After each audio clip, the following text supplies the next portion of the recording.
si j'avais voulu répondre à M. Croisier, non? Bien sûr. Ah ben, si tu veux, on...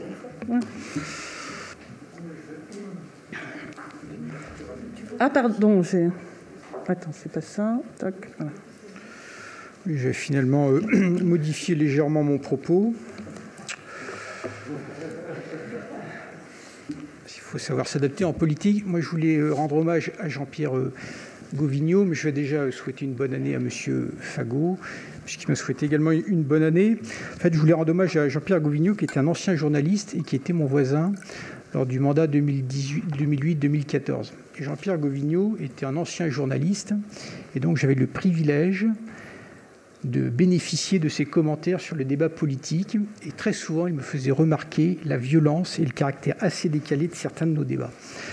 Alors, dans un premier temps, ça m'a fait sourire, parce que moi qui étais vraiment un politique, j'étais étonné de ce regard, qui était celui de l'ancien journaliste. Dans le deuxième temps, ça m'a fait réfléchir.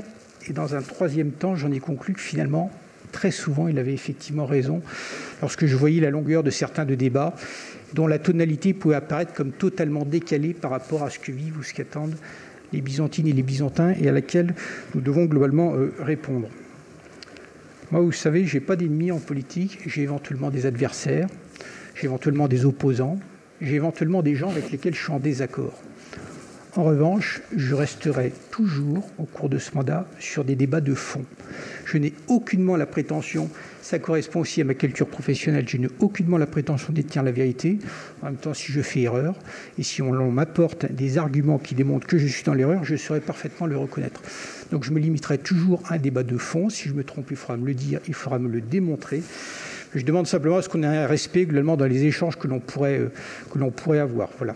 Donc pour ma part, je vous souhaite une très bonne année et une très bonne santé, des très bons débats politiques, en espérant globalement que nous serons au niveau des attentes des Byzantines et des Byzantins sur tous les sujets qui les préoccupent, eux, et qui ne sont pas toujours ceux que nous abordons lors de ces conseils municipaux ou de ces conseils d'agglomération.